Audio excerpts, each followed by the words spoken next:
I'm Julianne Neal, and I'm here with Tory Bilski, who is the author of Wild Horses of the Summer Sun. Tory, welcome to the EQUUS Film and Arts Fest. Thank you very much for inviting me. Sure, sure. We're so excited to hear about your book. Can you tell us about the project and what made you start it? What prompted you to begin? So the book is all about Iceland and Icelandic horses, and it's a memoir, and it's memoir. It's sketched out in 12 consecutive years. Of every year, I went there for a week in June, and I met up with a group of friends, and we went to a horse farm, a very large horse farm in the north of Iceland, which was a spectacular place on earth. This is kind of before we started going, before Iceland became very popular, but you can imagine how beautiful this place was. It was, you had lavender tinged, wreathed mountains, in your vista. You had lush green valleys, you had horses galore, just hundreds and hundreds of horses. It's a very well-known horse breeding area. And then, of course, we were on the tip of this peninsula, which was overlooking, was maybe an hour ride, but you could still see it up top of the Greenland Sea, which is part of the North Sea, Arctic Sea. So this was when I took a year out of my life. Sorry, not a year. I wish I could, but I couldn't. That's part of the story. Is how I couldn't take a year out of my life and go there.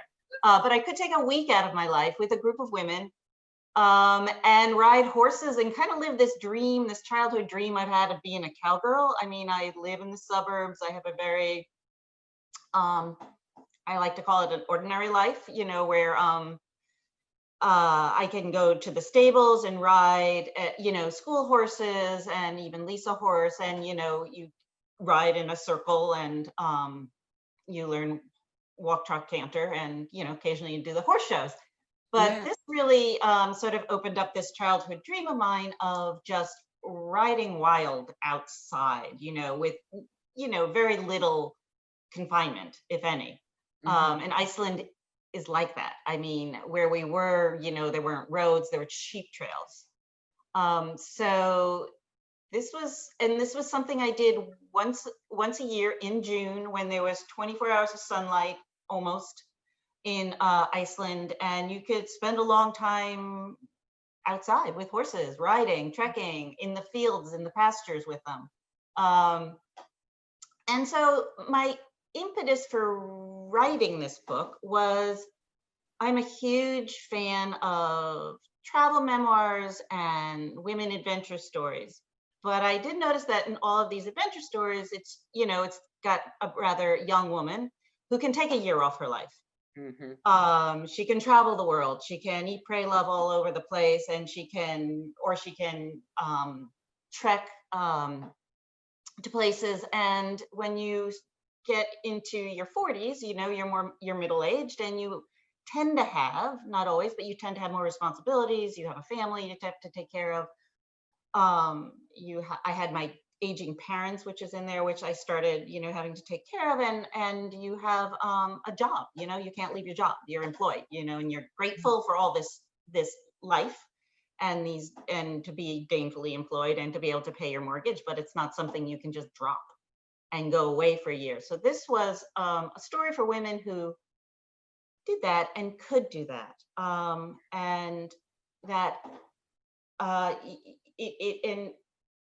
it allows women to sort of experience that, and it allowed me to experience that freedom and self-discovery that these other travel memoirs got after, a year or 6 months, and a lot of it was solo travel, and this wasn't solo traveling. This was traveling with a pack of women.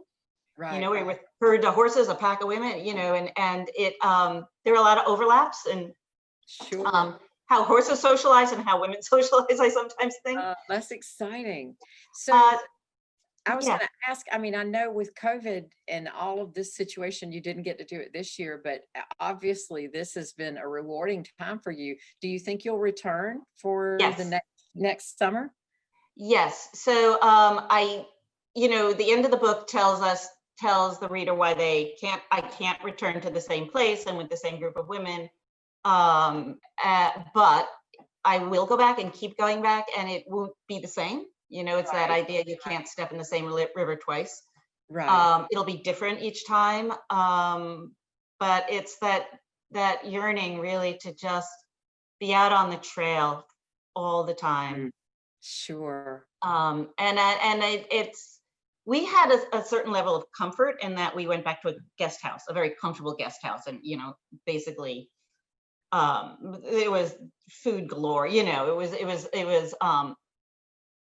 was you know, quite comfortable. Quite comfortable. Sure. Sure. Yeah, I mean, I've done treks where the first trek I did in Iceland wasn't that, and you know, you camped out and you lived, you know, you went hut to hut or campground to campground. And I would probably try to do that again. I'm a Yeah. lot older than I was when I first did that, but I don't want that to be a limitation. Right. Well, I know the reader is going to love, all of our audience is going to love hearing more about this story and about you. You've already done a blog, I believe, about Iceland. So obviously there's a love there. And so I can imagine you returning for sure. So if folks wanted to learn more before were able to talk to you in a longer setting, if folks wanted to learn more a little bit about the book, where would they look? Where are you located online? Oh, I'm all over actually. If you Google my name, Tory Bilski, it's shocking how many. Sometimes I just Google it and say, "Oh, someone else wrote about me." So, That's good, but good. yeah, I mean, it's easily available. It's a major publisher who published it. I don't know if you have an international audience, but it, Absolutely. oh, you do. Okay, so Murdoch published it in the UK and Australia. It's in Dutch. It was translated into Dutch, and that came out in August. It was translated into German, and that came out in July of this year, this summer. Okay. It's, you know, anywhere available on any of the indie books, or Amazon is there. I'm on Instagram, Twitter, Wonderful. Yeah, Facebook. Just Facebook, Tory Bilski author is the public page. okay. Yeah, I'll find you then. yeah, Yeah. I'm And it's easily available. Wild Horses of the Summer Sun. I'm so excited for everybody to read it. Thank you so much for being with us today, Tori, and we'll talk to you again soon. Thank you, Julianne. It's a pleasure being here. Bye-bye.